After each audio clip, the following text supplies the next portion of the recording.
Awesome change. That's huge. Good job. That is. Yeah. Well,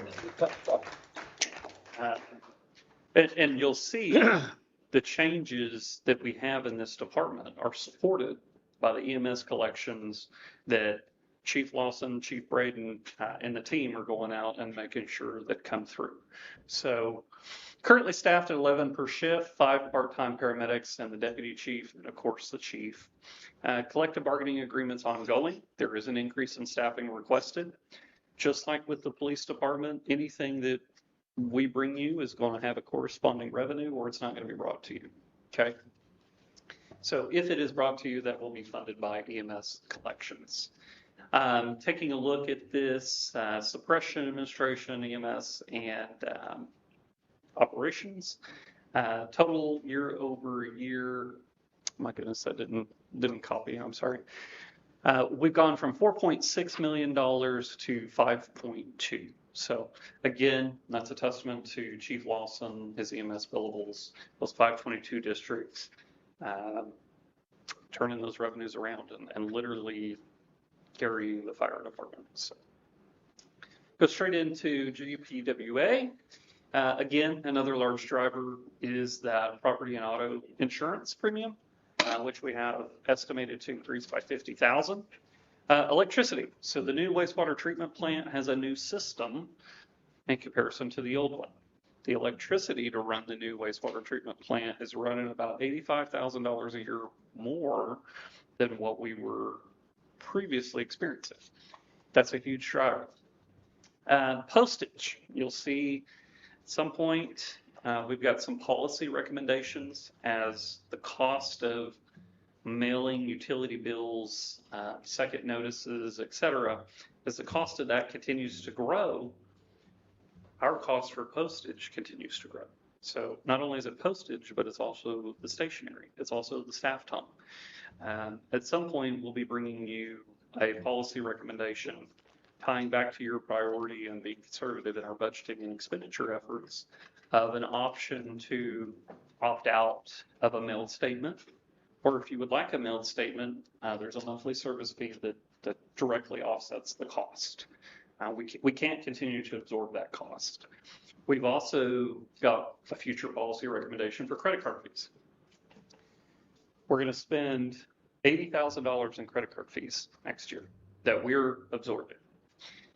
The credit card convenience fee is something that almost every utility company passes on to the consumer. Even in the community, there are several places, businesses that pass that charge on. If you'll look on your receipt, there's several restaurants, I pay close attention to that will pass on that percentage to you. $80,000 in credit card fees goes a long ways. So that's, again, maybe a portion of that or all of it. We will be bringing you some sort of policy to take a look at that. Waste Connections contract, that contract continues to grow as the number of residents grow and the folks who are using that service grows. Luckily, we have that expenditure tied to a revenue chart that increases each year for the next year. And then we'll be renegotiating that contract. Sludge removal contract, again, another gift from the new wastewater treatment plant. Is the sludge that has to be removed. We're estimating that next year we'll spend $150,000. However, myself, Tenny, Kim, and Superintendent Chris Nielsen, we're proposing the purchase of a belt press, which is a $280,000 capital expenditure, but it will eliminate the need for that sludge removal contract year over year. What does it do? So I could go into Make bricks? I'm sorry. Just kidding. Yeah. I said, what does it do? It makes something with it. Yeah. So it takes that sludge and disperses it. All right. I'm not an expert in the wastewater treatment plant process. I won't even begin to even act like it, but that belt press will eliminate the need for those containers that we're paying Waste Connections to come in and get. Let's see. Convenience center, again, here's another policy item. We've got folks who come out to the convenience center with a dump trailer loaded, plumb full, and dump it into our containers. And we're a low cost option for getting rid of your disposal. Well, at some point, it's very clear that that is not a residential use. The whole purpose of the convenience center is so that citizen number A can come out and get rid of some bulk items or some trash that they no longer need, not so that Jack, who remodels houses, can show up with his utility bill because he happens to live here and he's got a dump trailer full and he says, well, hey, this is from my house. I've got a utility bill. Well, kind of taking advantage of the system. And in that, we're paying by the ton. So we're seeing those costs continue to increase. Okay, also we've got I-35, State Highway 33, utility relocation that is a 100% ODOT reimbursement. So you'll, in that fund balance number, there's a $500,000 deduct, but it's a wash. So once we spend the money, we'll have that reimbursed back to the city. And then lastly, we've got this BNSF water line. You may recall when we had the water line that was crossing the Cottonwood that had to be repaired. The railroad's contingency on approving our permit, our fast track permit, which took 90 days, fast track. Yeah. And drone. Their contingency approval was that we would relocate that water line.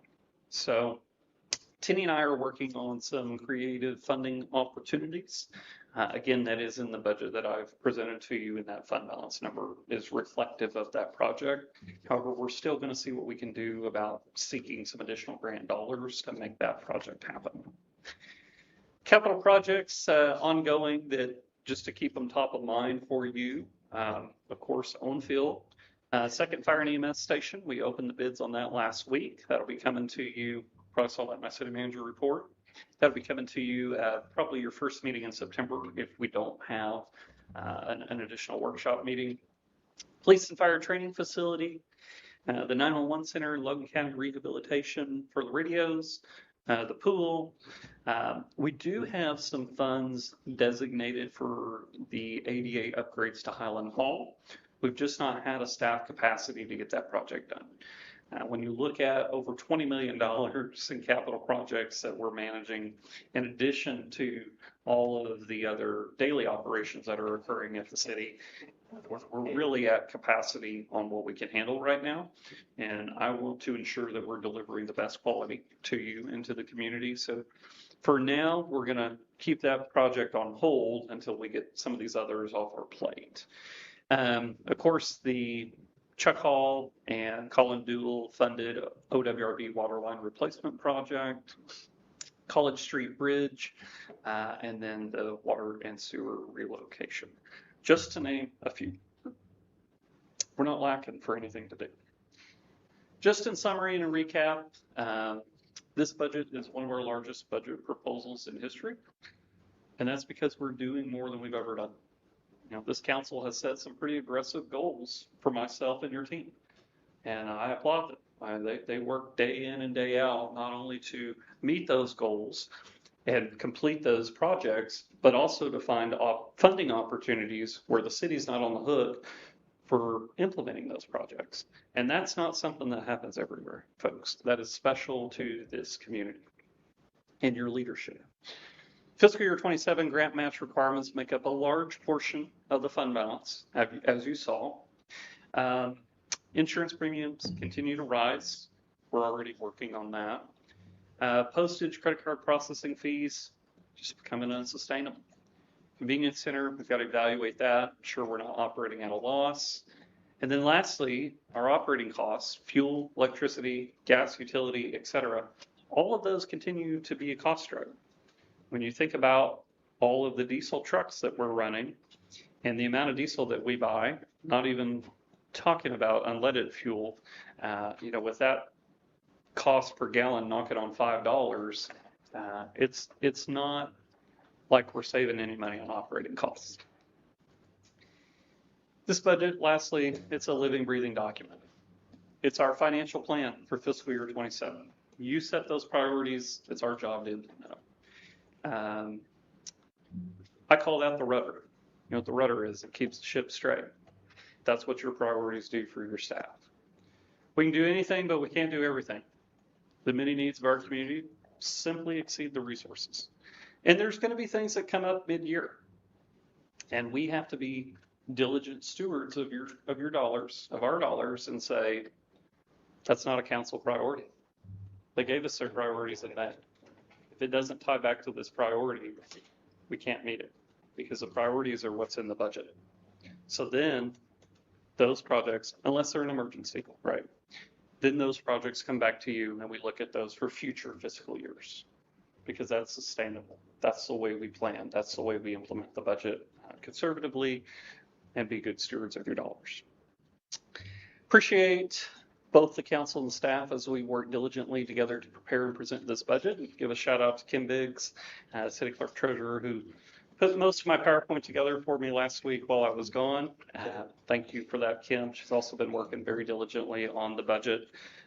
Myself, Justin Fortney, Jesse Bryan, and Kim, we spent many hours around the third floor conference room table and had a lot of hard conversations. And I need you to know that we take this process very serious because it's one of the most important things that we do. It's our rudder. It's our guiding document. With that, Mayor and Council, that's all I've got for you. Good job, Eddie. Thank you. Good work, Eddie. Yes. Thank you for preparing this. It's not just the presentation, but all the time that you guys put in day out throughout the entire year to get here. So thank you very much to staff. Eddie, like you said, we don't. No action tonight. Question. Okay. Here's what we'll do to gather more public comments, which I know we have more outside, and to let people flow in, flow out. Let's just do a 5-minute break. Sounds good. Okay, so I'll adjourn this. See everybody in 5 minutes.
please rise These two meetings. and join Councilman Guthrie to the pledge of the flag. Pledge allegiance to the flag of the United States of America and to the republic for which it stands, one nation, under God, indivisible, with liberty and justice for all. Please remain standing for our prayer. Sister. Thank you. Holy God, we give you thanks for this meeting and for your presence with us tonight. Guide our conversations and decisions and guard the hearts and minds of each person here as they seek to do your work in the community. We ask for your protection over our citizens and all who must work, travel, or spend time outdoors during this season of extreme heat. Grant them safety, strength, and refreshment, and watch over those who are especially vulnerable to these high temperatures. As another school year begins, open our eyes to those who are using crosswalks and fill our hearts with compassion and encouragement for students, teachers, staff, and families as they navigate this season of transition. In your holy name we pray. Amen. Amen. Thank you. All right, you may be seated. The call to order our Guthrie regular city council meeting. Again, Tuesday, August 4th, 2026. It is 7:02 p.m. right here in the City Hall Council chambers. Item number 2 is public comments, community announcements, and recognition. We have a few, but some of them deal with an item on the agenda, so we'll wait for those. And we will call up Mr. William Murphy. Please come to the podium.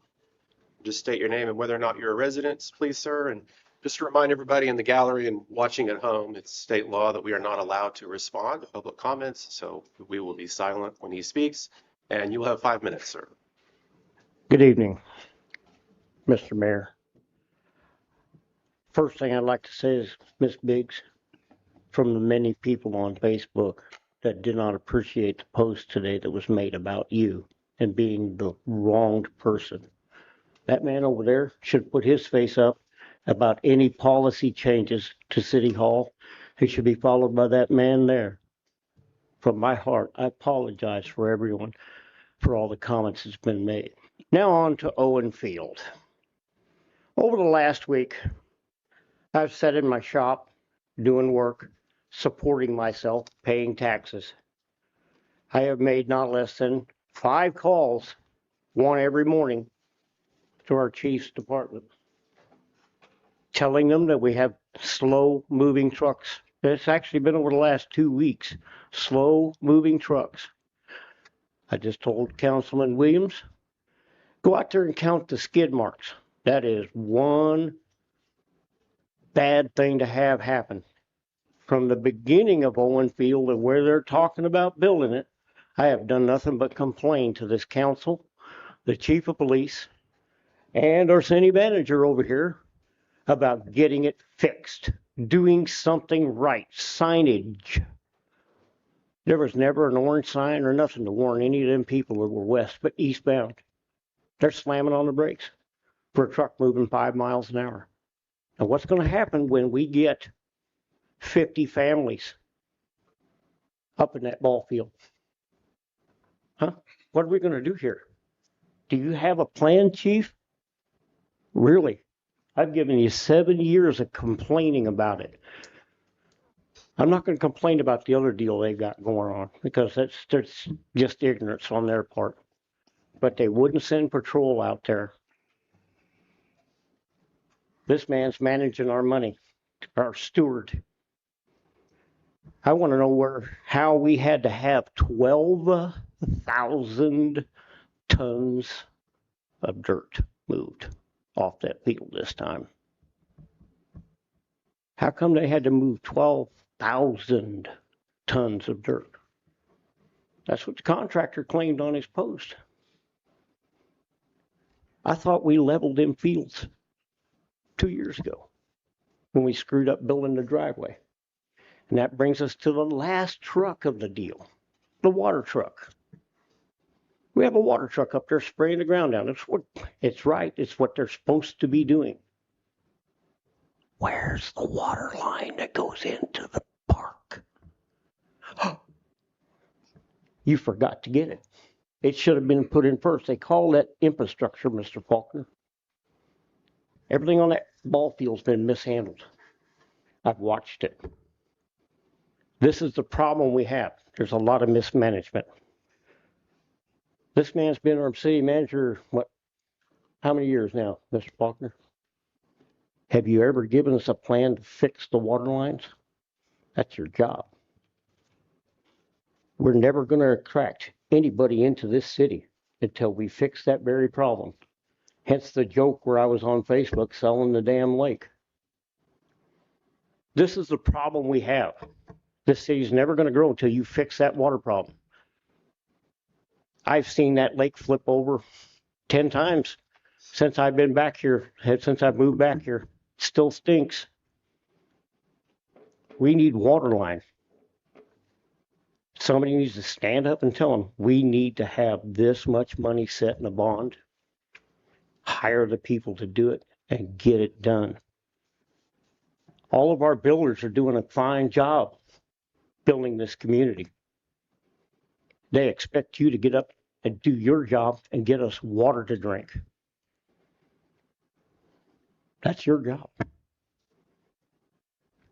Chief, smaller cars, less gas, less money, more officers. All right. Thank you, Mr. Murphy. We have no more public comments. Like I said, the other people that signed up to speak is for an agenda item. So we'll move on to agenda item number 3, which is the consent agenda, items A through H. Motion to approve as written. Okay. A motion, can I get a second? Second. Okay. We have a motion and a second. Further comments or questions, please cast your votes. All votes are in. All right, unanimous approval from all those present for the consent agenda items A through H. Item number 4 were items removed from the consent agenda. There were none. Item number 5 is Guthrie Housing Authority Board appointments. Discussions, consideration, possible action to confirm the mayor's appointment of Brianna Gilder and reappointment of Robert Bob Kenworthy to the Guthrie Housing Authority Board of Commissioners, each for a 3-year term expiring in August of 2029. I spoke with the Guthrie Housing Authority director for about an hour on the phone about both of these individuals, and they come both highly recommended. So I will. So moved. There we are. Second. Motion and a second. Any questions, comments from anyone? There are none. Please cast your votes. All votes are in. Okay, unanimous approval for the reappointment of Robert Bob Kenworthy and the appointment of Brianna Gilder to the Guthrie Housing Authority Board of Commissioners. Item number 6 is workers' compensation renewal premium credit. Mr. Faulkner. Yes, Mayor and Council, when we received our 26-27 workers' comp insurance renewal, we do have a escrow credit in the amount of $59,690.53. Staff is recommending that this council approve utilizing that escrow credit towards the premium. Happy to answer any questions. So moved. Second. Motion and a second. No questions, comments, Mr. Faulkner. There are none. Please cast your votes. All votes are in. Okay, unanimous approval for the workers' compensation renewal premium credit. Item number 7 is resolution number 2026-20 revised city GPWA organization chart. Mr. Faulkner. Yes, Mayor and Council, as we discussed during the budget and as is authorized in section 3.12 of the charter of the city of Guthrie, which allows the city manager to appoint and when necessary at the time for the good of the service, remove, demote, lay off, or suspend all heads or administrative departments and or administrative officers of the city. We present to you this organization chart as we have discussed. Staff recommends approval, and I am happy to answer any questions. Any questions for our city manager? Nope, so moved. Second.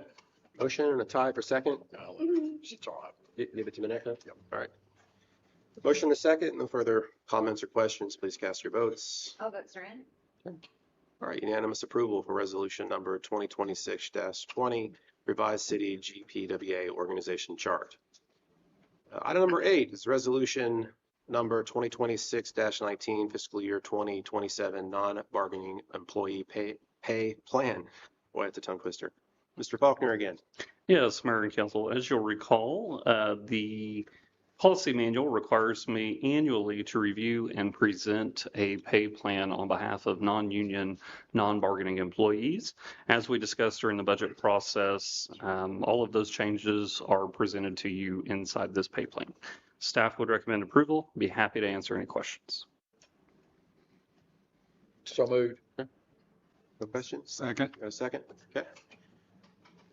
Further comments or questions for Mr. Faulkner, please cast your votes. All votes are in. Unanimous approval for the fiscal year 2027 School Resource Officer Agreement. Item number, oh, no, sorry, my tab came down. I'm sorry about that. You're fine. Unanimous approval for resolution number 2026-19, fiscal year 2027 non-bargaining employee pay plan. There we are. Now, agenda number 9, fiscal year 2027 School Resource Officer Agreement. Mr. Faulkner. Yes, Mayor and Council, this agreement directly mirrors what we have in place and have had in place for a number of years between the City of Guthrie and Guthrie Public Schools, which essentially in exchange for 2 school resource officers, we receive a reserve officer, which is employed by the school for the summer, vacations, winter breaks, etc. The total cost of this agreement is $8,484 and no change.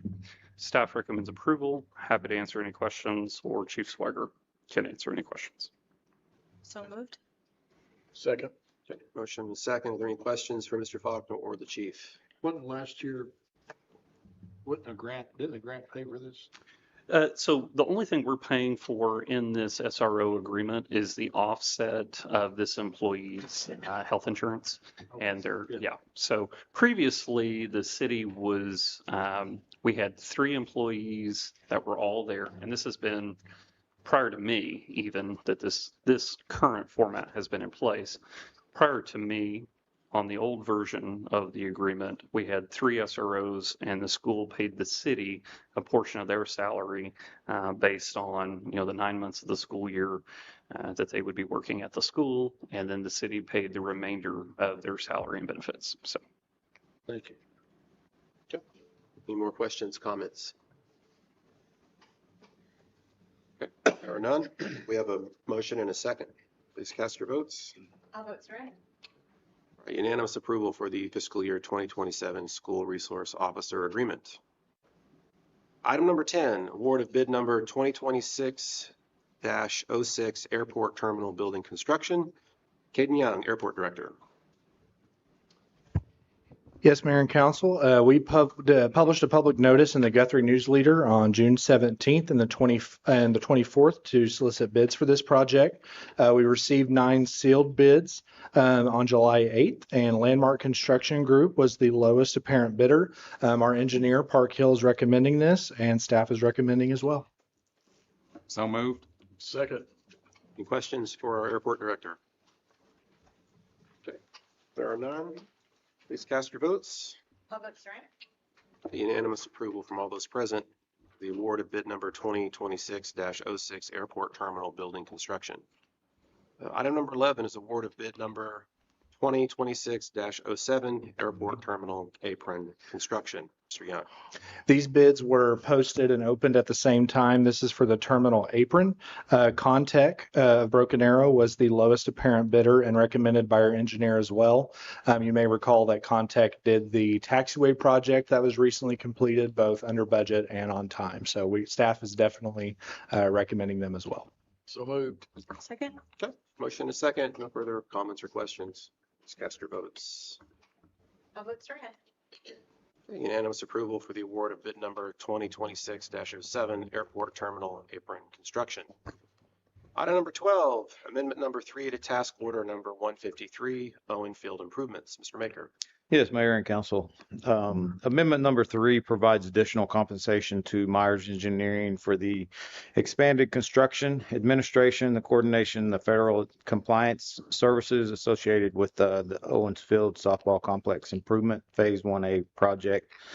The additional services include review of the contractor submittals, shop drawings, review of the response to requests for information, review of contractor payment, applications, participation in construction coordination meetings, contract closeout assistance, review of the certified payroll and Davis-Bacon compliance documentation, coordination with the construction manager, contractors, suppliers, funding agencies, and the city and other construction administration services responsible required for the project. Compensation will be based on an actual hours worked using Myers Engineering current hourly rate schedule with a not to exceed amount of $37,908 based on an estimated 253 hours. The amendment also removes $2,604 that was previously authorized for testing services, resulting in a net increase of $35,304. Is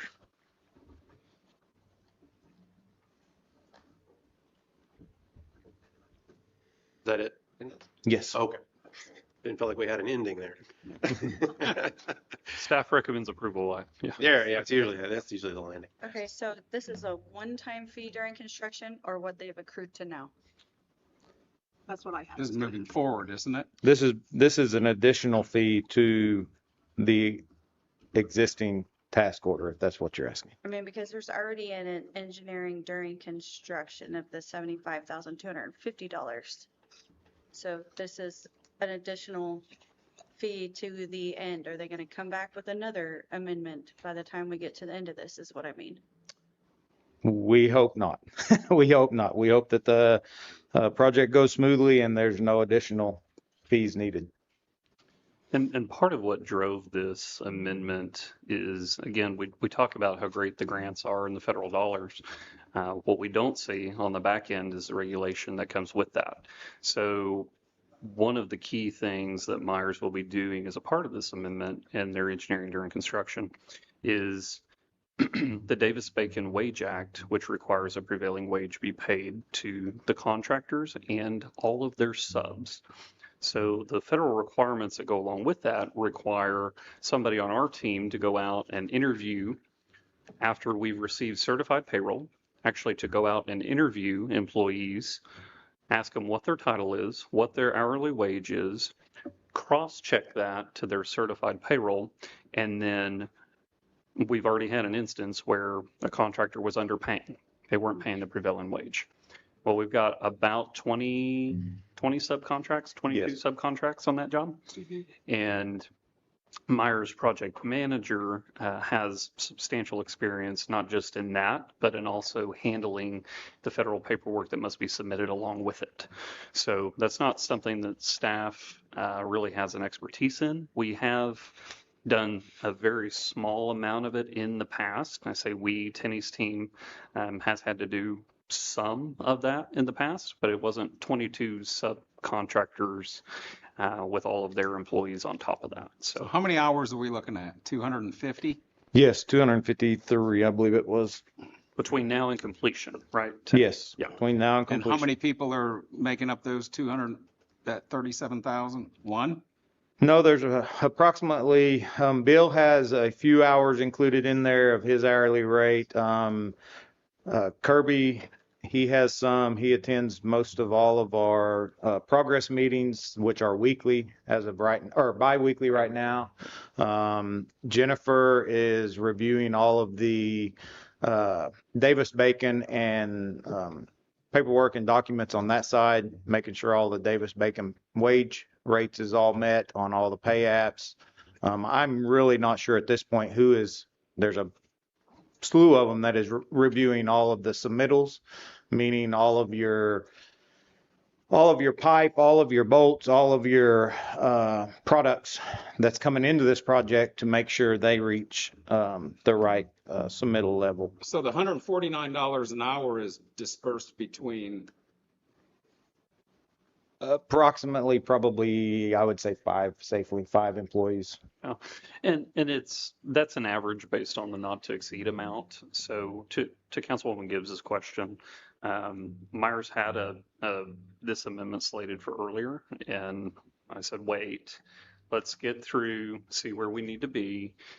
There should not be another amendment to my knowledge. I see no reason for it.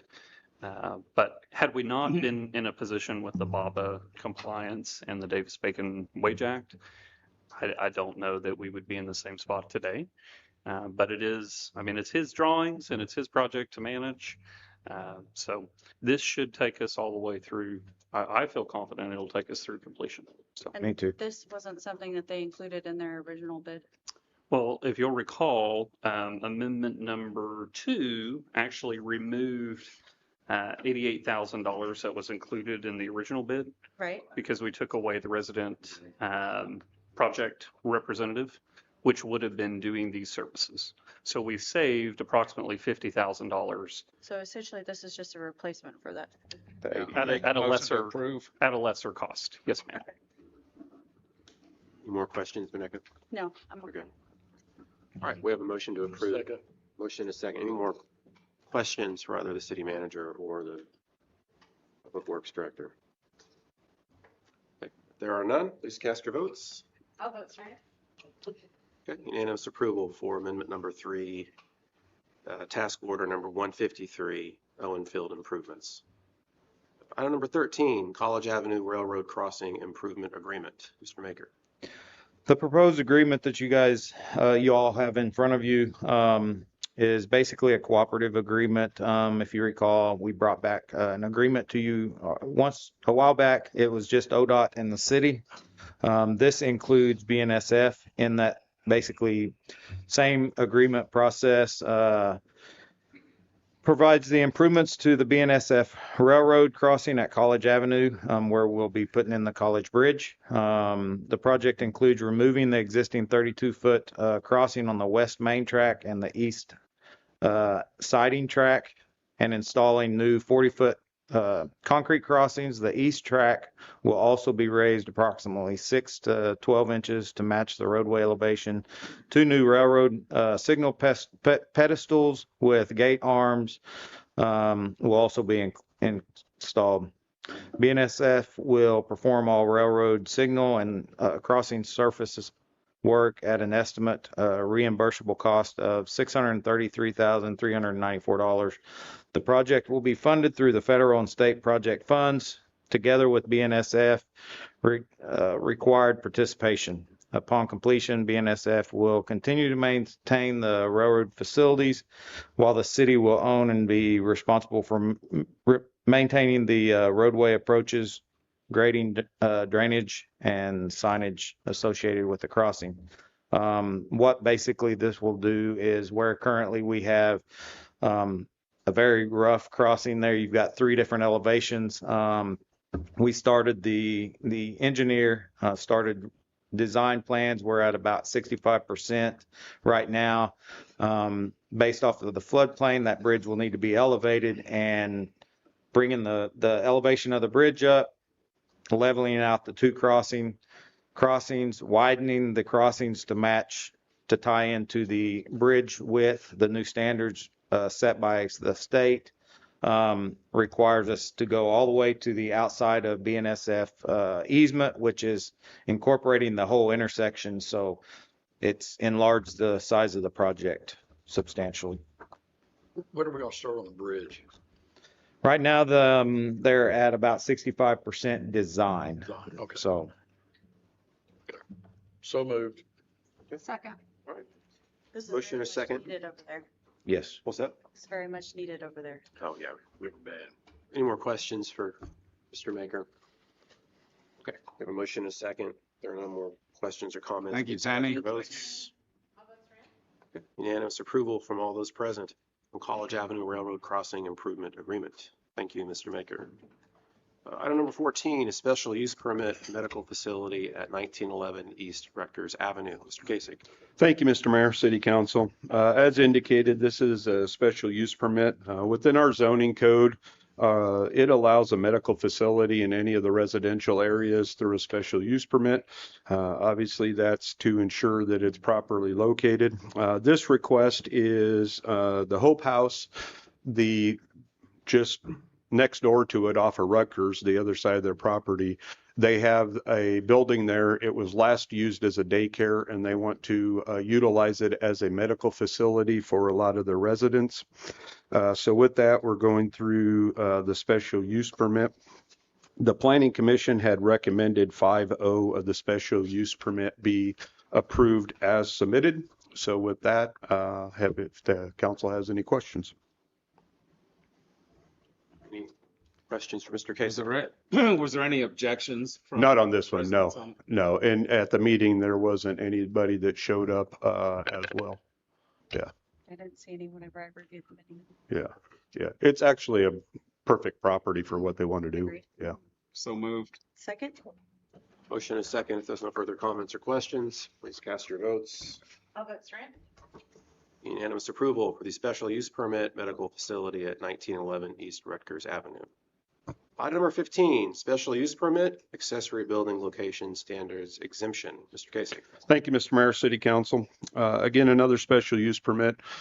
This has come up a couple times before. We have a provision in the zoning code now that allows exceptions to size, location, pertaining to accessory structures. By code, the accessory structure has to be on the side or the rear. Otherwise, it's through a special use permit. The particular permit here is to allow it in the front. The Planning Commission had recommended 4-1 approval as submitted. There was 2 letters of objection that were part of your packet.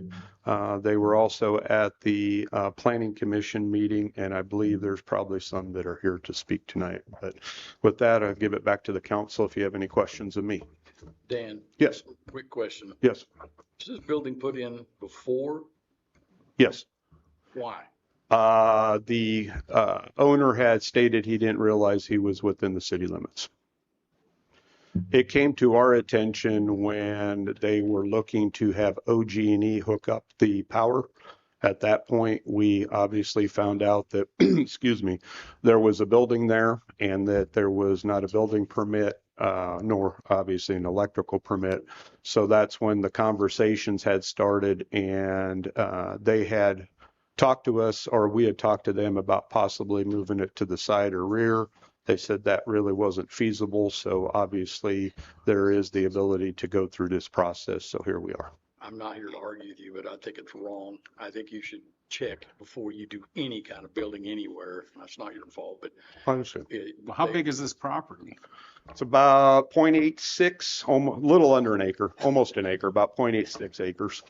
Do you know how long the As you can see, it was at one time parceled out of the larger parcel. Most everything around there is large agricultural acreage on that side. This is the smallest parcel. it's part of the old Elliott Turkey Farm. Do you know how long the resident has lived here? I do not. They are here. You could speak with them, but I do not offhand, no. Well, I have any more questions for Dan, he can pop back and forth, but I do have 2 comments on this item. Do you want to ask Dan some more stuff, or do you want to have them speak? No, not yet. All right, we'll take them in order of, Back for it, back. take them in order of the way we received them. I have a Tom, can't really know how to pronounce it, Selbert? Siebert. There it is, okay. Where's the subject property on this? Right here? And please just state your name and whether or not you're a resident. Tom Sickler, No, that's it. and we are not residents. We're absentee landowners of the property that Okay. around this property that's requesting the special use permit. I'll go ahead and read this so I don't ramble. And thank you. I'm Tom Siebert. My wife and I live 22 miles away in Oklahoma City. The property is an eastern red cedar infested tick haven that provides enough exercise to keep me out of the pool hall. I pick up trash, mow the right of way along Sooner Road. Not one of my favorite tasks. We work hard cutting, chipping cedar trees, mowing weeds, trying to be good stewards of the land and good neighbors. Prior to the time that Mr. Morgan moved into the neighborhood, interested people driving by would ask, "Is your property for sale?" My reply was, "No, it is not, but thank you for asking." Now the only offers come at least every other month from Chinese-backed property investment companies that get their information from the assessor's office, which does not include the neighborhood vista. The quality of that exists. These offers run from $2,000 to $4,000 an acre. 3 or 4 years ago, relatives of ours sold 40 acres for over $15,000 an acre within a mile of this property, or our property. Not within city limit, not a frontal to a paved road or access to public use, or access to a public lake. Our property, total property that the wife and I own, is 45 acres, located 1 mile from Interstate 35, Sooner Road on the front, and a no-wake lake, city lake on the west. With an $11,000, I'm going into a little math here, with an $11,000 difference in the acre value, plus access to Logan County rural water, I have a potential incentive of over $450,000 to extend maximum effort to protect our family's investment. Ideally, my wife and I will stay the course to keep the property to the heirs. I was advised that my wife and I need to carry absentee liability insurance. We as owners are responsible for what happens on our property. For instance, if we lease pasture or allow hunting, we can be held at fault by court if something happens. The expected premium for this type of insurance annually is about $4,000. Thank you for the consideration of our objections to this special use permit. Where's your property located? Is it around that? Yes, we totally encircle this Okay. 0.88 acres. You're both sides of it. Yeah. Or you're actually all the way around it. Yes, well, we don't. It's in the corner of your property right there. Well, it's not your property, but I see it It fronts Sooner right Road, there.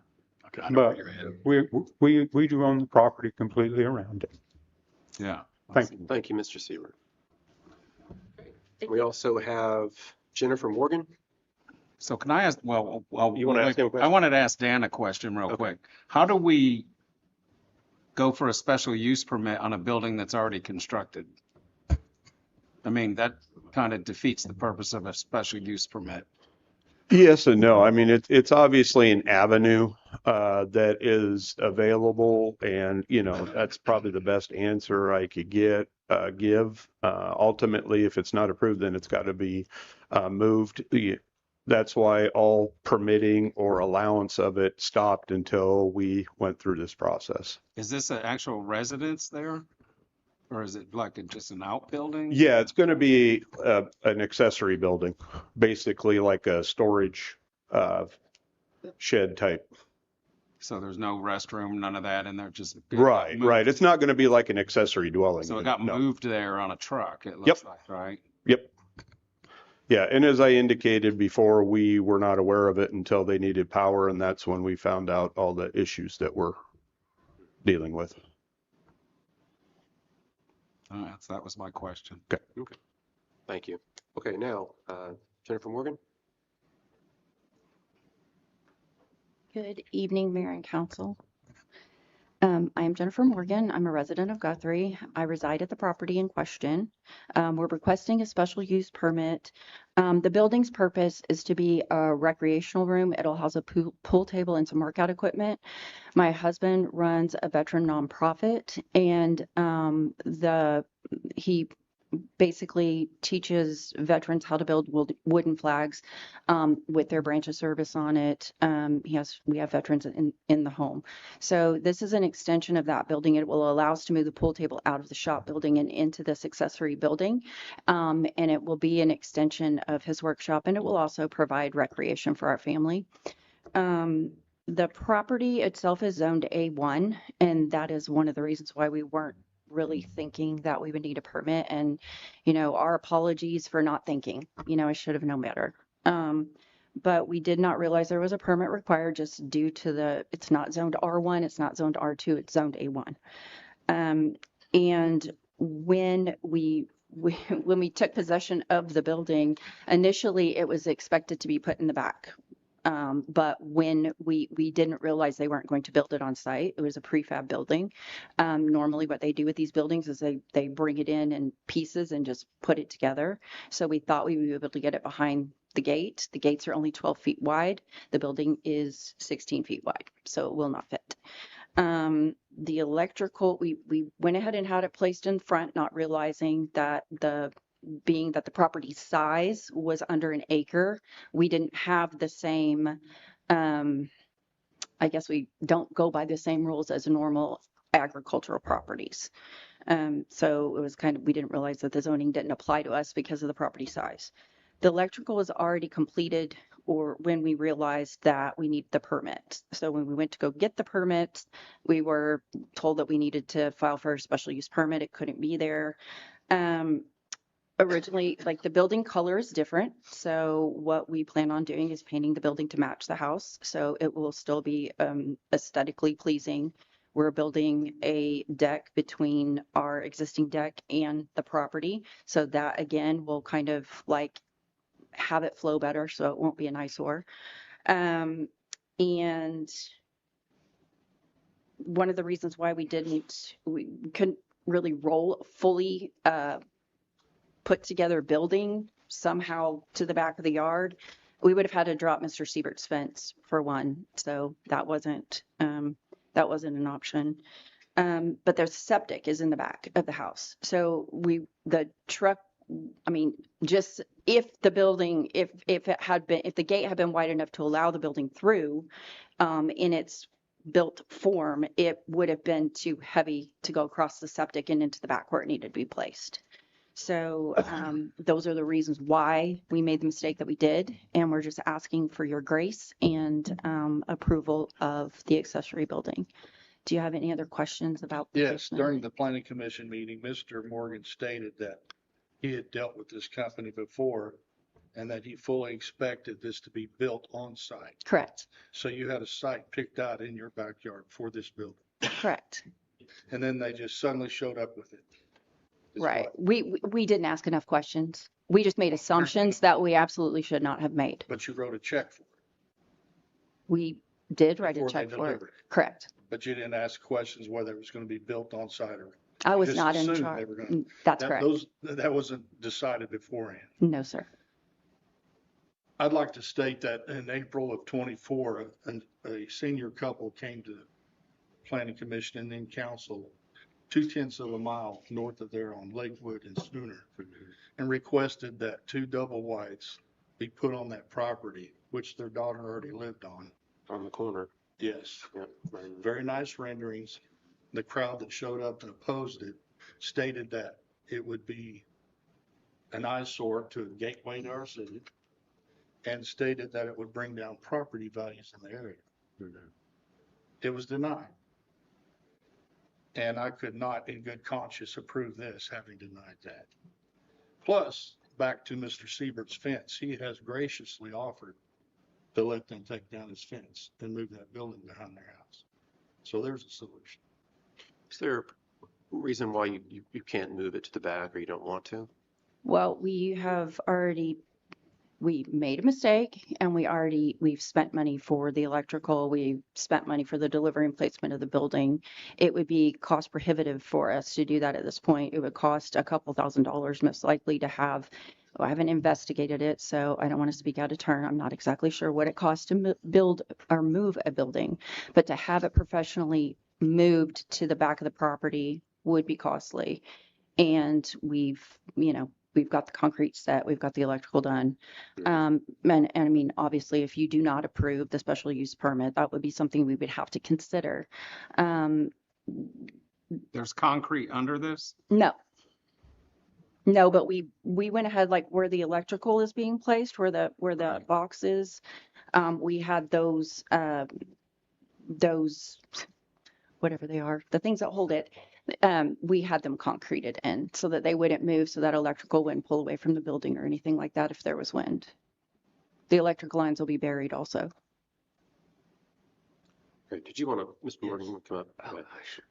Oh, Regarding the delivery date, when they arrived, they pretty much had Sooner Road shut down. And I panicked. I called 911. I said, non-emergency. Could we get some law enforcement out here to direct traffic while we figure out how to get this in there? They sent me to the city. The city said, no, you're in the county. So they sent me over to county. And then the county's like, no, you're in the city. So long story short, I went through 4 phone calls to get to who needed to be there. City of Guthrie showed up. They were there on site. When they arrived, I called Mr. Siebert to try to ask, is there any way we can drop your fence or anything regarding that? He would not answer his call or my call. So I attempted to do that. The reason now he's saying that we can graciously move the fence because he knows where my septic is and he lost the vote previously, 4-1. We're not.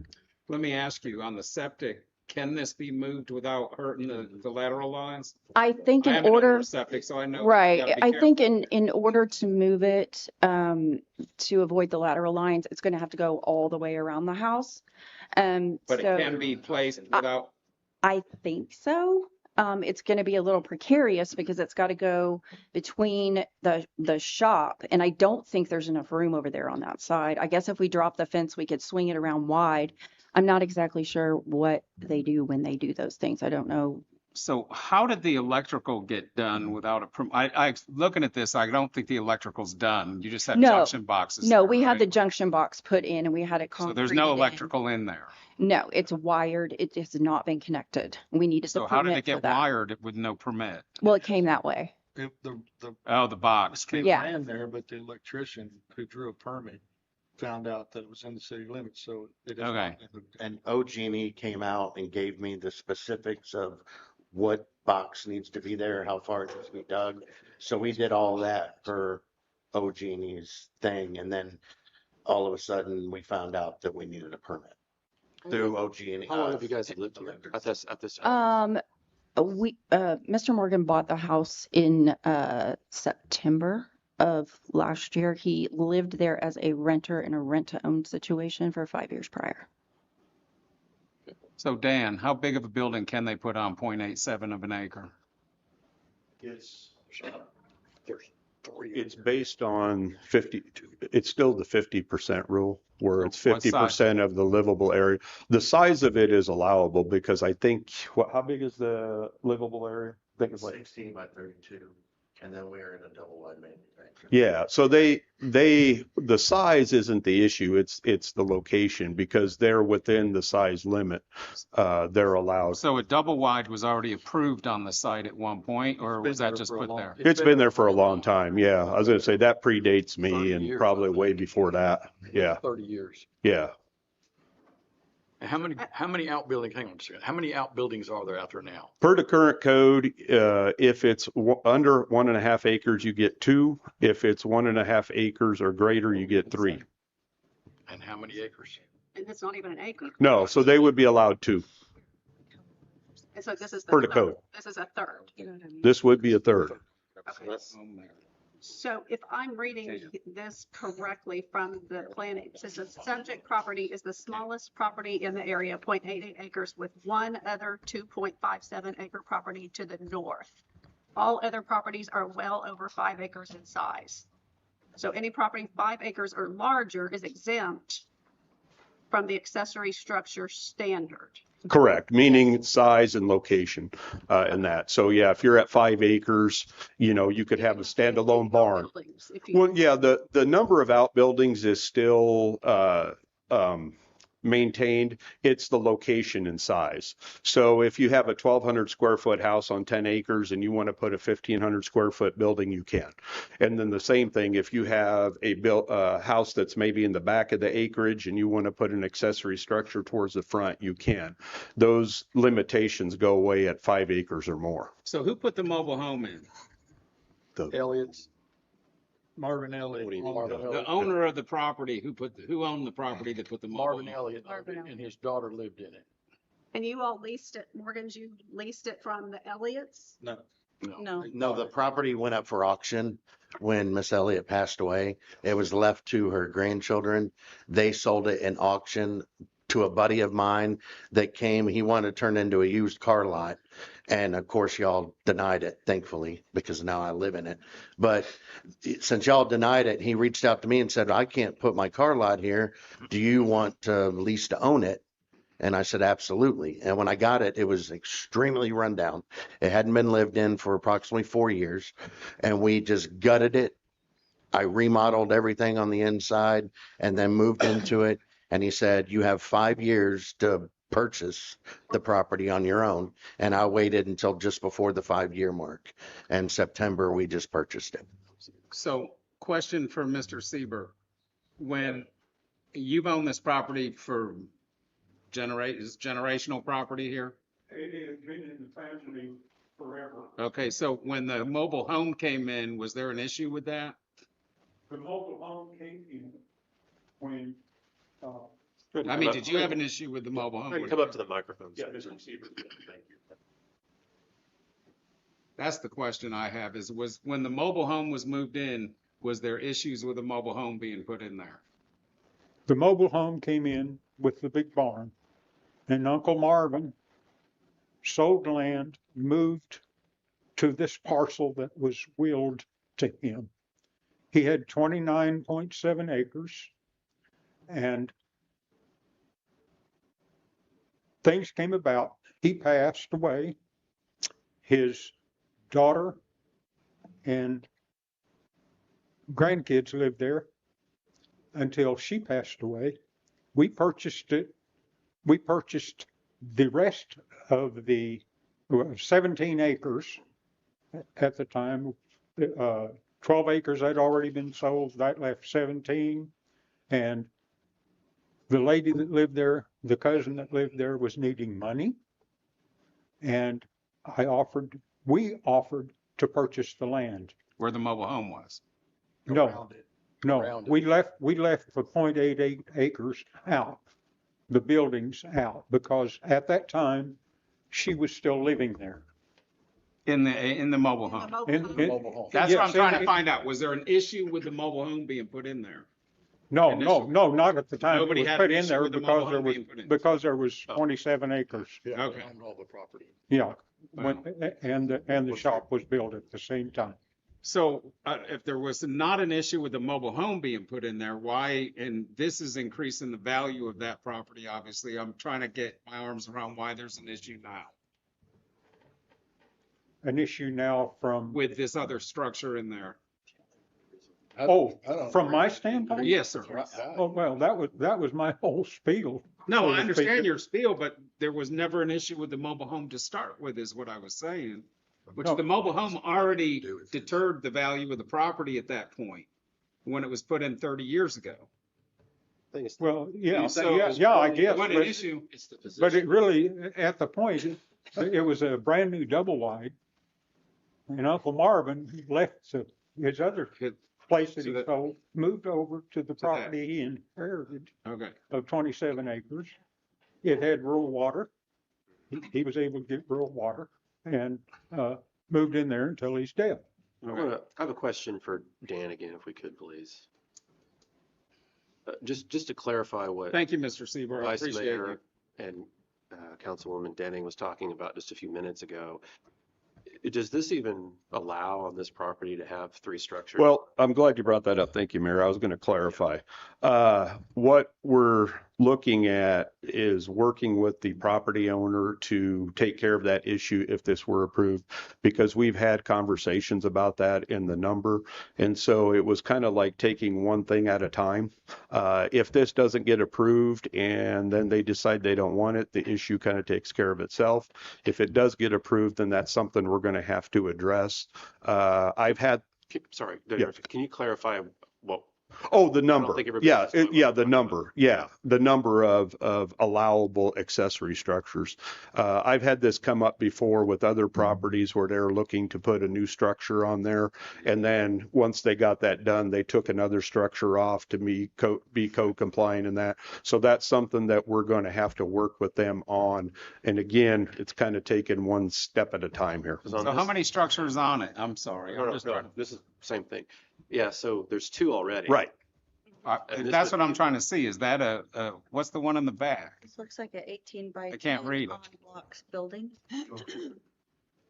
That one in the back's a 10 by 18, but what's the one right behind it? There's like approximately a 10 by 12 in the very back that holds my lawnmower, my riding lawnmower, all my gear for outside. Then there's a little 8 by 10 that's directly behind my shop that holds my wood for the nonprofit. So, but then there's a shop, right? And then there's the big shop. So there's five. what we're one, doing with two, the three, new so there's building, 5 buildings. no, there's 3. Well, You got the new one. storage buildings Well, are right. 3. So there's, okay. Well, so there's one all the way in the back, 18 by 10. Then there's a 10 by 8. Then there's a 20 by something shop. So that's 3. And then there's the new one over here, which is 4. And then the house is 5 structures on the property. And you're only allowed to have Total. 2. You're only allowed to have 2. Our plan with the new building, it's going to alleviate a lot of those things that are in the actual metal building. And then I can get rid of that one building directly behind my shop where we're storing the wood. I can bring that wood in and store it in the building. But here's the dilemma in that. And, you know, I'm sorry this all happened with you guys, but so if we approve that, then we're approving a special use permit on that building. I want to be real clear, just the new building. Yes, sir. Which does not mandate you do anything else with removing structures on that property. It doesn't. It gives you know, you're gonna have to go through another whole scenario there. No, I mean, the code itself mandates the number in that. Yeah, but how long have the buildings been in play? How long have they been there? Oh, Are you gonna come back and we change a code and you're gonna make a code go back and tear out 20-year-old buildings? no, in general, no. Okay. Yeah, no, in general, no.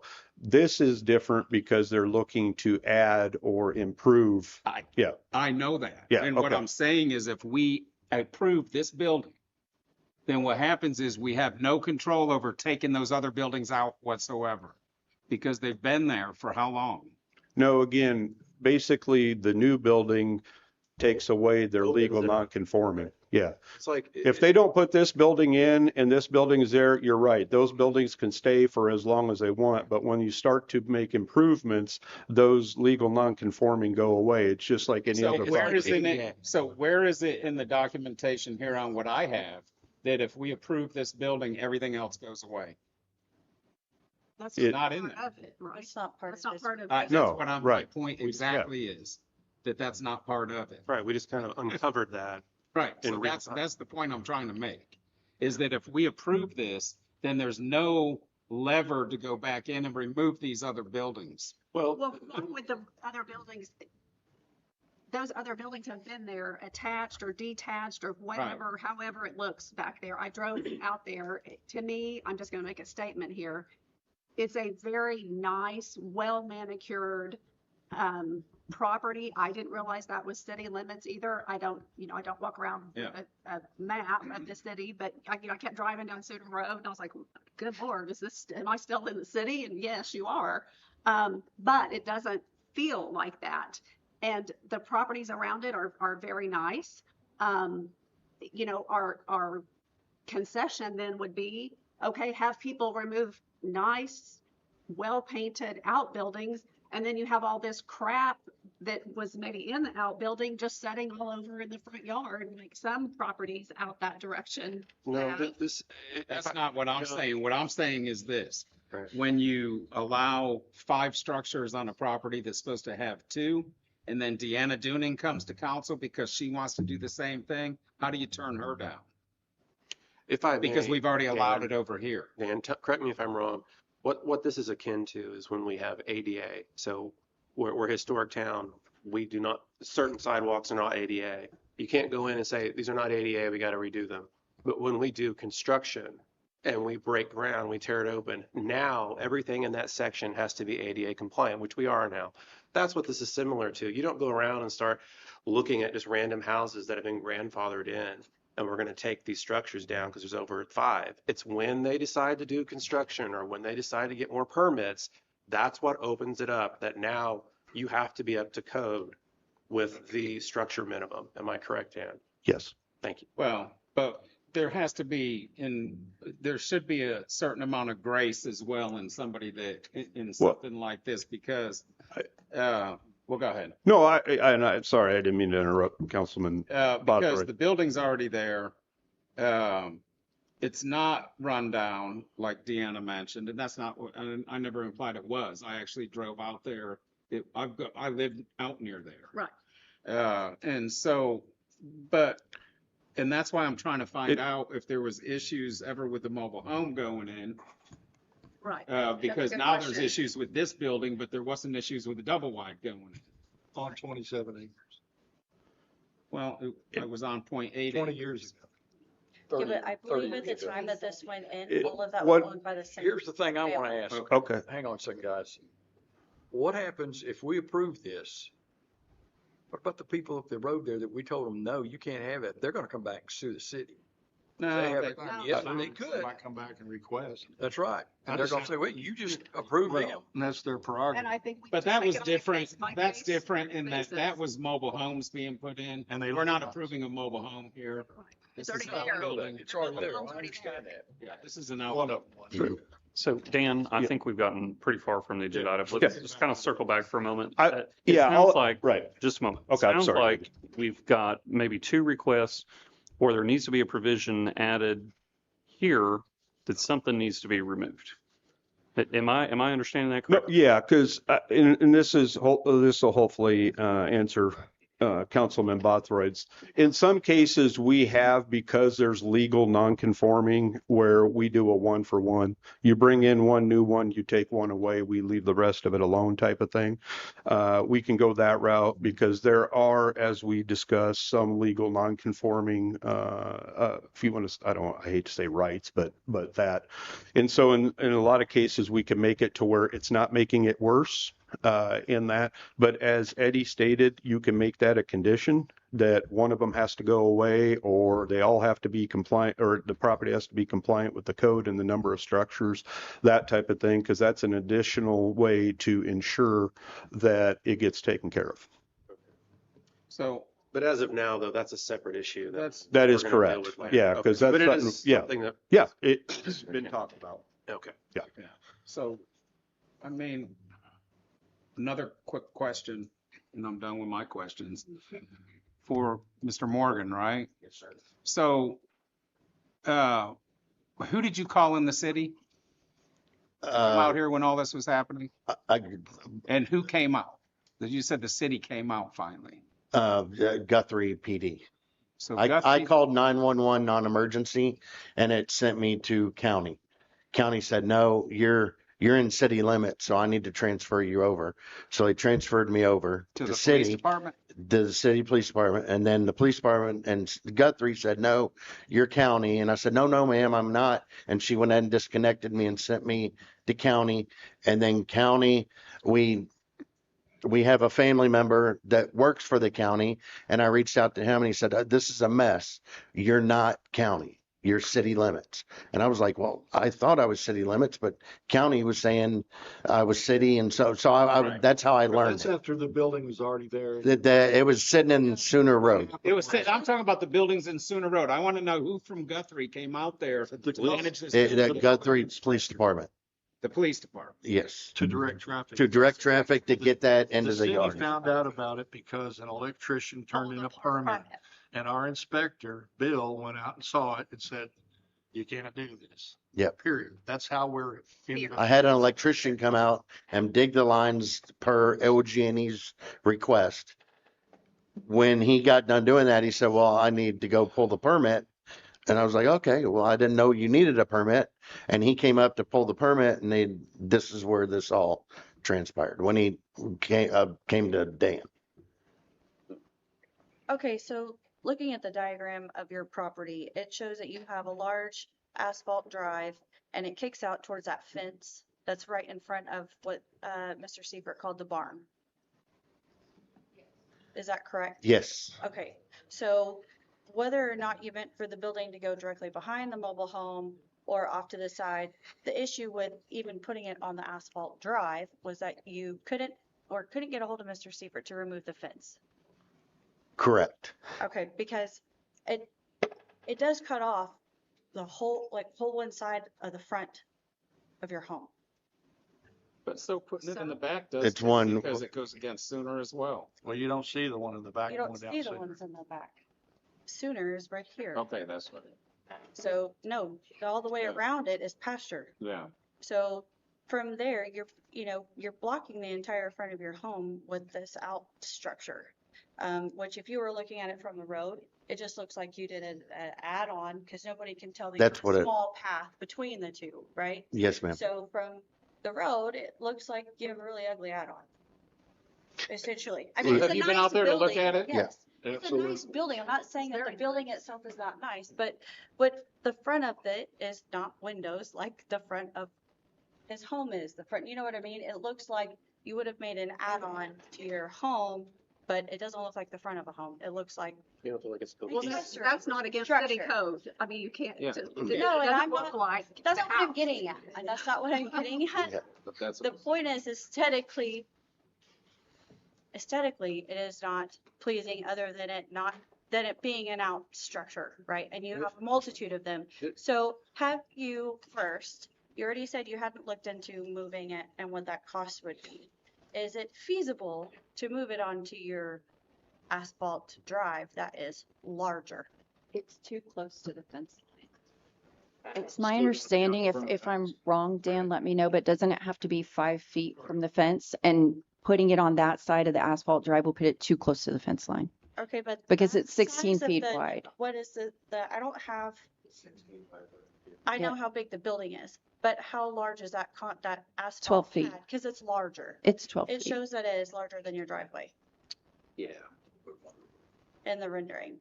I'm not sure about that, because it's not, we park cars in front of in front of the barn building, the shop building. Yes. That's a driveway for car parking. And then there's there's a turnaround area that's also asphalt, kind of like adjacent to the porch in front of the house. And then that area just to the left of the carport is only, that piece of asphalt's only 12 feet. Like it's only, we would have to put it on the side, and if we put it on the side, then that's I don't think we have enough clearance there. We could, Dan, you're holding it. Yes. Yes, are you talking on the south part there? All the Yes. Concrete, yeah. He's talking about this area here. Yeah, because this is the south part. She's talking about this area here. yeah, That would be on the side of the house. that would, we wouldn't be able to get into the garage. We wouldn't be able to get into, park the cars under the carport. So that is a covered carport. That is, I mean, it shows open on the rendering, but it's covered carport. Okay. So Dan, I just want to clarify. So this went before planning, obviously, before it came here. Probably the same discussion. I watched 3/4 of the planning commission meetings. A lot of the same discussion went on there. So planning approved it 4-1. Correct. And I guess we've covered most of the positives and negatives that was also covered. Yes. In the planning meeting. Yes. Over again. Okay. Anybody? There's no further questions or comments. Would somebody like to make a motion? I make a motion to deny. Second.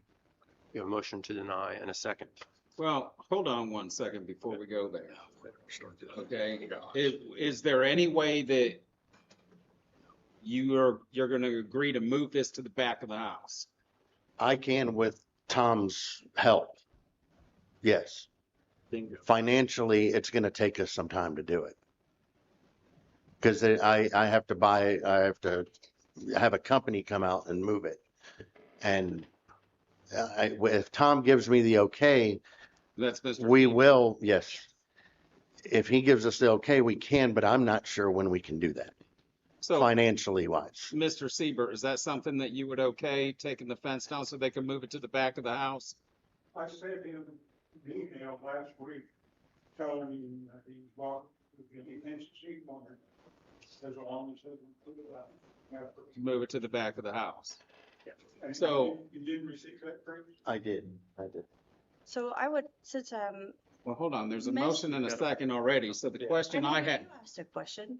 okay, go ahead. So I understand that there is, Yeah, but you all haven't done the research to find out financially how much it's going to cost you to move it. We have not. Okay. We have not. I would actually like for you to look into that. Absolutely. Make a decision. Okay. And I do want to reiterate that our plan is to paint it to match the house. We're even willing to attach it to the house if well, need here's be. what's getting ready to happen, regardless of what we want, it's getting ready to be denied. Because there's already a motion and a second. And that's what's gonna happen here. And my position was to pull the motion in the second and make a motion based on this thing, nothing more happening, no electrical, no nothing, and this thing being moved within a certain amount of time frame, whether it's 30 days, 60 days, or 90 days, whatever it is, and move to the back of the house. I don't even know that would approve here, but that's the only way I'm willing to do it. But I thought Ms. Morgan just said they can't get in their garage if it's moved to the back of the house. Is that what I heard? No, we could get it to the back of the house, but we would have to drop his fence, But he already said. drive it around, and then we're gonna have to go around our garden Okay. and then into the back side, the east side or west side of the property. But he already said So you could do that. We because- could do that, but I gotta find a company. Financially, I mean, I already spent $3,700 on the electrical concreted in the front, so I'm gonna be out that cost and the moving cost. Well, And it is what it is. I mean, if that's what y'all want me to do, absolutely, I'll do it. I don't even know that this council would approve that. All I'm saying is if it gets denied at this council, you got to tear it out of there. Agreed. That's how that works. If you all would approve it, I will have it moved in 60 days to the back of the property. If you'll give me 60 days. Financially, we can do that. Well, we can't even make a motion on that unless they're willing to retract their motion.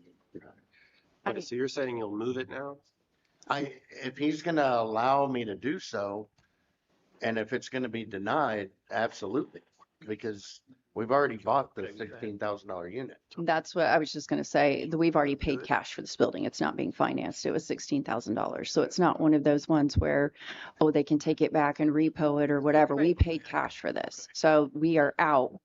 Okay. Now we are I out. don't know the difference between if this is denied, they're in the situation where they move it. Why does it need to be changed to an approval under the guise that they have to move it? I mean, it's the same outcome either way. Or we I don't could know why we're changing it. amend, we're approving it with conditions. If we amend it, Exactly. approve it with a condition. We approve it a condition for 60 days to be moved to the back of the house. Or it's denied and it has to it's be moved to the denied. back of the house. No. or Now, if it's denied, then it it goes has to be away changed. because there's too many accessory buildings on the property. No, as, That's the thing I'm asking is how many accessory buildings are you going to get rid of? That's 5 buildings out there now. Damn, it goes away. That's the sticking issue right now with me, more than anything else. It doesn't go away. And the building in the front was They'd have to wrong. get rid of it. We'd only be allowed 2. well, again, there's some legal nonconforming there. What we would at the, right, at the very least, we would ensure there's not going to be more than there currently is.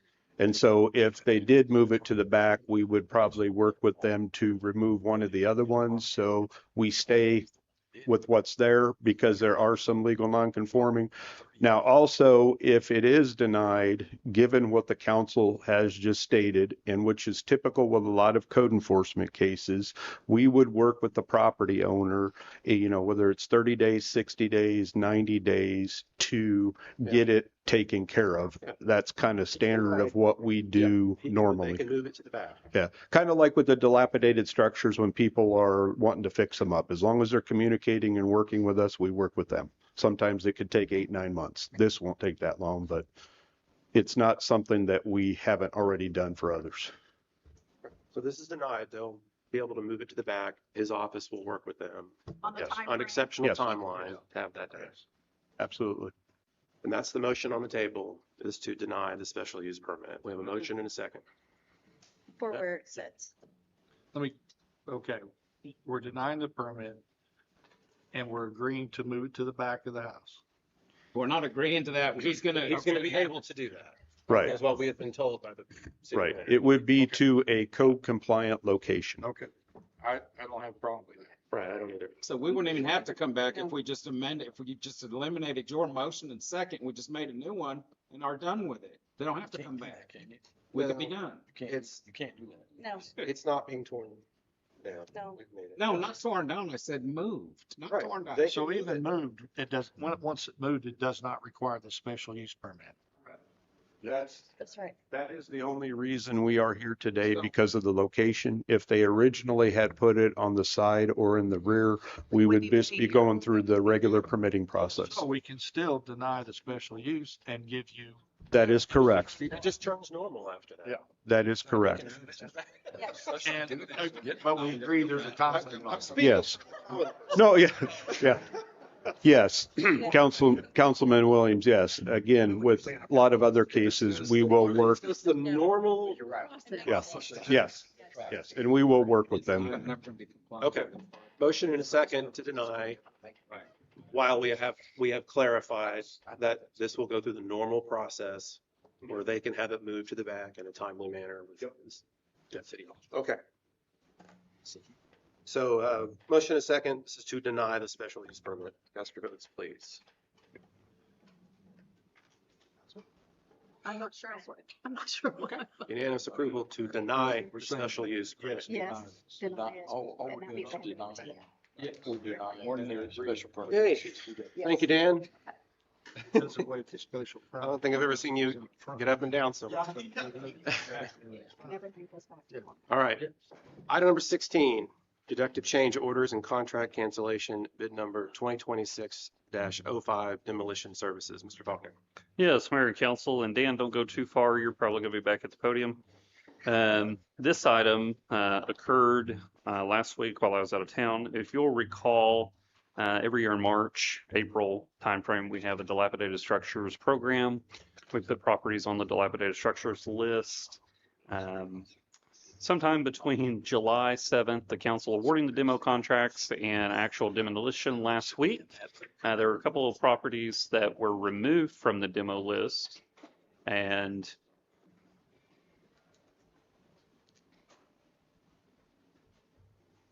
there are a couple of properties that were removed from the demo list, which have resulted in a deduct change order for K&M Dirt Services, as well as a deduct from Dewey Martin Construction, and then resulting in a cancellation of the contract with Harris Services. Dan would be happy to provide any more information, given that it is his department and Yes. one of his staff members. So, any questions for us on this? I mean, oh, yeah. Thank you, Councilman Williams. Do you want yeah. to say anything?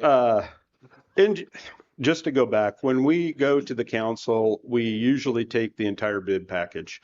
That way we have that on record. However, we do have a number of homes that we have agreements with verbally or have permits that have been submitted that we don't actually execute the actual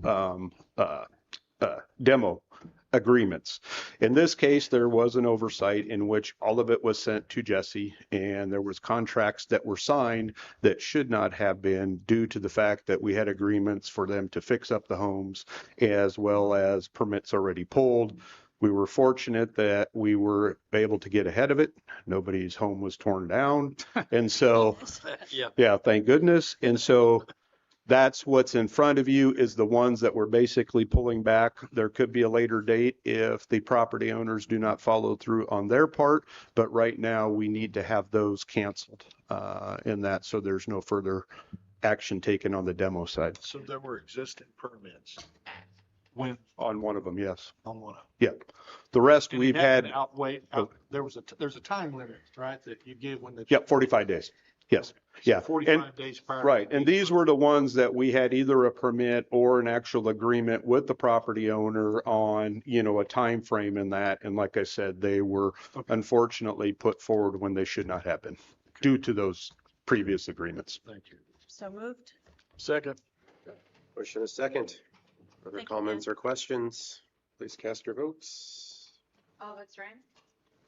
Okay, unanimous approval for the deductive change orders and contract cancellation, bid number 2026-05 demolition services. So Deanna's going to take over the mowing.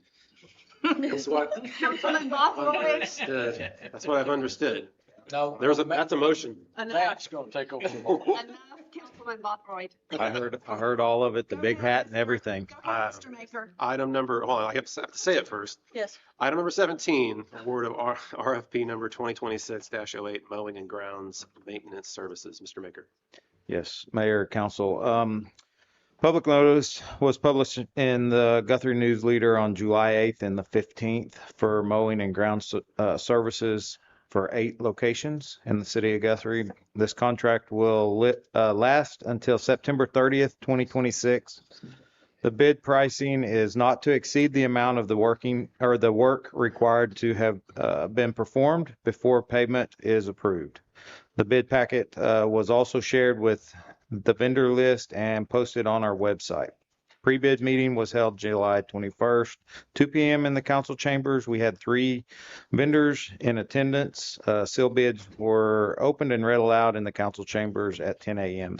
on the 29th. 2 eligible bids were received. The 8 locations were Banner Park, Guthrie Lake, Highland Park, including the trails, Highway 33 medians number 2, Mineral Wells Park, Mitchell Park, Ritzout Park, and South Highway median number 1. The 2 eligible bids were Sharp Cuts, Highland Park, including the trails for $13,600, and Complete Ground Cares for the remaining properties. Funding for these contracts are included in our FY 2026 budget under the Parks Mowing and Grounds Maintenance account. Staff would request approval for the Sharps Cut for $13,600 for Highland Park, and the remaining properties to be awarded to Complete Ground Care. Question, Yes. maybe I didn't pay attention, I may not have. Who's gonna mow the cemetery? Our staff, Okay. our Parks Department, our Okay, maintenance and that's- ground staff. And then same thing on Highway 77 or South Division, you guys gonna still do that or not? Yeah, we would still have, let's see, we'd have the cemetery, we'd have the armory, the Blue House, the West Highway, the North Highway. Okay, I'm not missing. Yeah, we'd still have all those grounds. okay. Yeah, the intent, Mayor and Council, was that we would get the parks and the 2 main entrances into the city, folks coming from I-35 or Highway 33, either direction. A couple of things I want to point out. One, this comes as a direction from the council to explore alternative options. Because unfortunately, our guys just cannot keep up when it rains for 5 inches in one day overnight, and then we have a holiday in there where we're working out at the cemetery. We just can't keep up. 2, this is kind of a good trial run for us for 2 reasons. 1, this contract will take us through September 30th, so it's the end of the fiscal year. Okay. 2, this is a not to exceed amount. So it's hot and dry out there right now. The grass is not growing. If they're not mowing, they're not getting paid. And that's a contingent piece of the contract where we're not just carte blanche, here's the city checkbook. It's services will be rendered before any payment is offered. So this gives us an opportunity, Tenny and JB out of the Parks Department, to see how it goes when grass is not necessarily completely out of control. We get a hold on the management of it, see how it works into season, reevaluate it for next season, whether that's something we're going to continue to try to do, or if we really hit the streets hard and try to go grow that staff and get additional staff members, which is truly the issue. We don't have enough staff members. We've got vacancies, and that's the issue. Are you going to manage the said companies and Yes. say, okay, you got to mow, or why are you out here mowing when, the grass is burned up and there's nothing there? Yes, we intend to manage the companies and stay on top of that. I mean, if the grass stays in dormant like we're seeing right now, I mean, we've got a pretty good handle on everything right now. If it stays that way, no mowing will be needed. Bunch of rain and then they'll be on it. We get a 2-inch rain and grass gets a good drink, it's gonna jump on us, and So we're Be talking right back. about 2.5 month contract here. That's correct. 9 weeks. Huh? 9 weeks. Yes, sir. 9 weeks. And these amounts I see here are, every time it's mowed, this amount applies. For instance, $1,600 for Banner Park. Or is that To fulfill the contract. That fulfills the No, that's the contract. contract. That's the contract. That's full amount for the contract. And that's a maximum because if they're not mowing, they're not getting any of it. Yes. Correct. So I make a motion to approve. Second, it's worth a try. Council, I think. I will unfortunately have to abstain on this vote. Thank you. I have to say that. I've hired one of the lawn care services before, so I have to abstain. So if there's a motion and a second, if there's no further comments or questions, go ahead, cast your votes. All votes are in. All right, unanimous approval from all those who got to vote. Thanks, Danny. Thank Five, you. 5-0. Thanks, Danny. All right. Where are we? Item number 18, city manager's report. What do we got going on, Eddie? No report, Mayor. I shared that via email yesterday. Read your email. No, I won't. I won't read the email I sent you. I think you've heard enough from me today. I'm happy to answer any questions that you'd like. Give us an hour city long Yes. city manager. Yeah, report. yeah. Thank you for the email. We'll count that. All right, item number 19 is request comments from members of city council. Councilman Williams, No, let's roll, rock and roll. Councilwoman Denning. But I do thank everybody on the staff. I'm gonna beat Jeff. You guys really did a lot of work, good work, good presentation. Sure. Councilwoman Denning. Yes, I will just ditto that. Numbers are not my forte, and I will tell you the last 48 hours trying to thumb through all of this stuff. And Eddie's presentation, I was getting cross-eyed by the end, but it was wonderful. Thank you, staff, for all of your input and hard work on this, because I know the last couple of months have not been very fun for anybody. So thank you, Eddie, for the presentation. It's very obviously black and white and numberish. So thank you very much. Thank you, Mayor. Vice Mayor Taylor. Welcome back. Thank you. I'm glad you got to get away from here for a few days. Kim, thank you. I know you guys have been working, both of you guys have been working real hard on this. Staff, I appreciate all y'all have done, because I know you guys had to put everything together and kind of push it to those guys so they can figure out what needs to be done. So I really appreciate it. That's it. Councilman Bufford. Chief, appreciate everything you're doing and congratulations to Shonda and Justin. And hopefully, that's going to be good for everybody. Look at it. So that's it for me. Councilwoman Gibbs. I'm just gonna ditto all of their comments. Because really everybody does a great job and they got it all out and I'm at the end. So I appreciate everybody in here always. So thank you very much for the good job.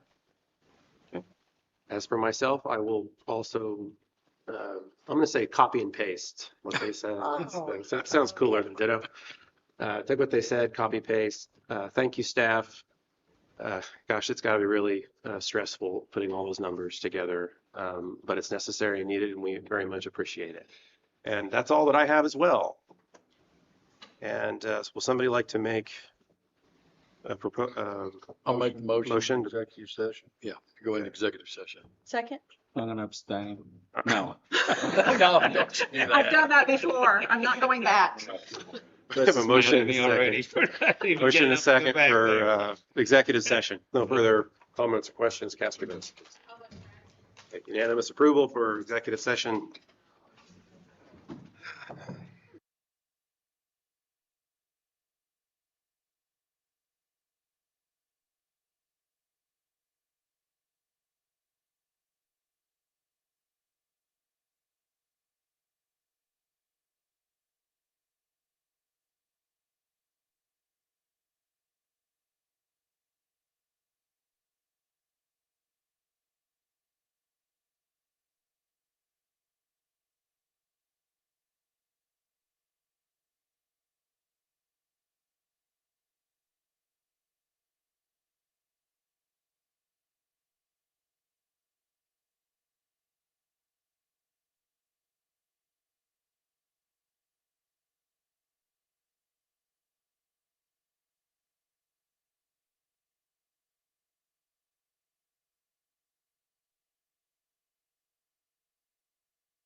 Okay, Willie. And I gotta go rescue my dogs, so.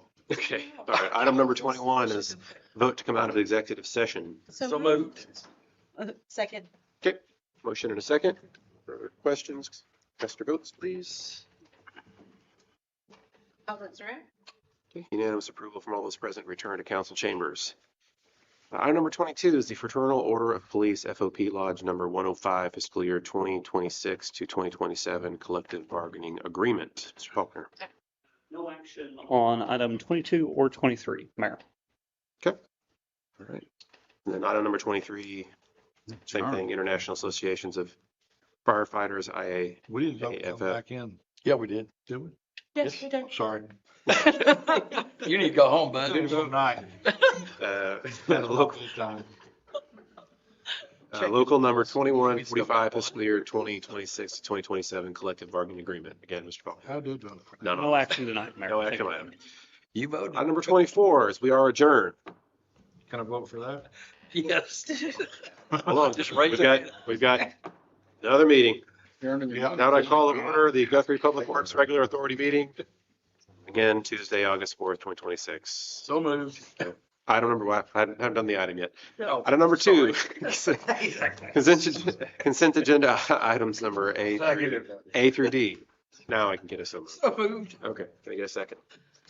Second. Thank you. Everybody seconded that one. All right, we have a motion and a second. Consent agenda. If there's no further comments or questions, please cast your votes. All votes are in. Okay, unanimous approval, consent agenda items A through D. Item number 3 were items from the consent agenda that were removed. There were none. Item number 4 is we are adjourned. Good. Thank you. Hallelujah.